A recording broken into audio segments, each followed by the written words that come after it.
Dear Matthew Lau from the Breaking News Reporter of Insider Inc. Thank you for your inquiry about the United States of KAILASA. We appreciate your interest in learning more about the United States of KAILASA, the ancient enlightened Hindu civilizational nation.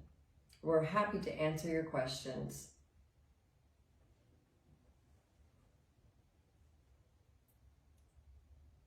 Mr. Lau asks, your team claims that KAILASA has not deceived anyone and is not fake.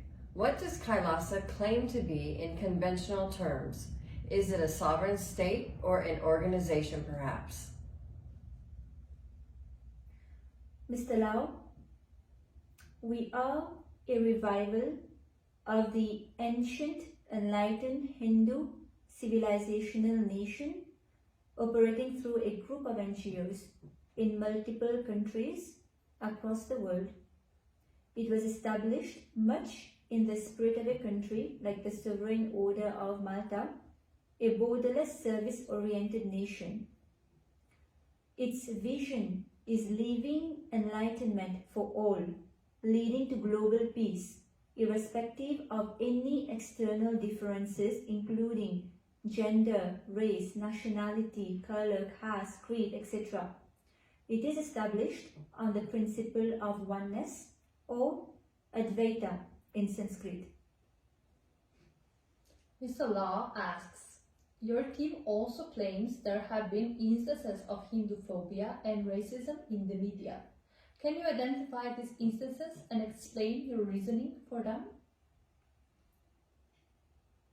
Mr. Lau, I would respectfully point you to independent reports such as Anti-Hindu Disinformation, a case study of Hinduphobia on social media from Rutgers University. The Hindu American Foundation has a collection of references to usage of Hinduphobic and anti-Hindu words. hindu-american.org/Hindu-hate-grocery. Here is another example article that shows evidence for how mainstream narratives erase Hindu voices. Much of the narrative about the Supreme Pontiff of Hinduism comes from Indian media, which have been called out for its corruption and false reporting. Mr. Lau asks, is there any documentary evidence you can provide to show the legitimacy of KAILASA? KAILASA is the revival of the ancient enlightened Hindu civilizational nation with presence in many countries around the world. It was established much in the spirit of a country like the Sovereign Order of Malta, a borderless service-oriented nation. We operate in multiple countries through NGOs around the world where we offer free yoga and meditation, food, and self-empowerment classes apart from religious services.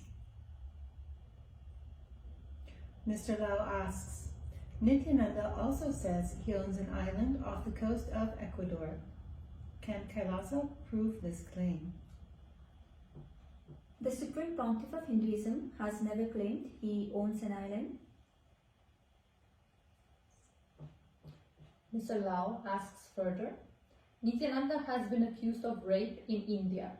How does he respond to such charges? And why did he move overseas in the year of 2019?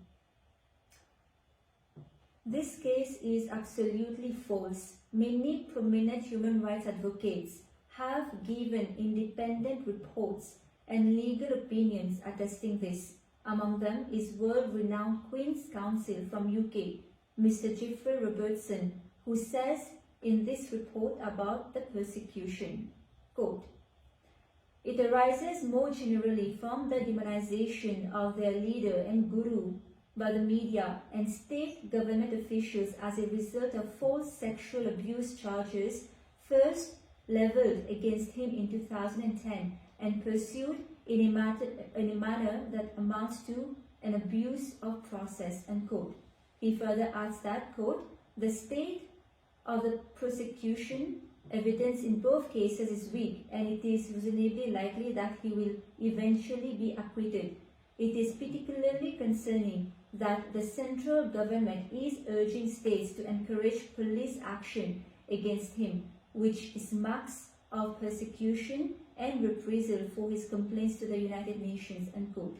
Finally, quote, for the reasons explained above, I consider that the leader of the ASMT and his followers have suffered and most likely are still suffering persecution on the grounds of religious belief contrary to Article 18 of the ICCPR, unquote. The Supreme Pontiff of Hinduism was proven innocent by the California, USA Court on April 4, 2013. The court ruled in favor of the Supreme Pontiff of Hinduism and fined the fourth victim nearly $500,000 in fines. This is also recognized by Mr. Jeffrey Robertson, QC, stating, quote, both A and B's claims against PN were dismissed in US cases with costs and in A's case with damages. Further evidence emerged in the US proceedings to show that the allegations were false, unquote. Mr. Robertson says in his report that, quote, he did not jump bail but was out on bail when he left India, and he was entitled to do, and he has remained abroad in order to seek asylum because he claims a well-founded fear of persecution, unquote. The Supreme Pontiff of Hinduism is not a fugitive, but a persecuted individual whose basic rights were denied. The passport authorities did not renew his passport even after the Indian court ordered them to do so. Further, innumerable attempts were made on the life of the Supreme Pontiff of Hinduism. For all these reasons, he was moved to a safe place by his disciples and followers. Mr. Lau asks, Nithyananda has been described in the media as a con artist. How does he respond to this? The description is pejorative and defamatory, used without evidence by some in the media to delegitimize the contribution of the Supreme Pontiff of Hinduism in preserving and promoting the science of enlightenment as per Hinduism and his work in gender equality in religion. His teachings in self-empowerment via yoga and meditation has inspired many to spread these teachings in multiple countries. The Supreme Pontiff of Hinduism, Sri Nithyananda Paramashivam, was formally initiated, trained, anointed by competent traditional Hindu authorities who have come in established Hindu lineages. He was recognized at a young age as an incarnation as per Hinduism, much like how the Dalai Lama was recognized as an incarnation as per the Tibetan Buddhism. His teachings are based on core ancient Hindu scriptures.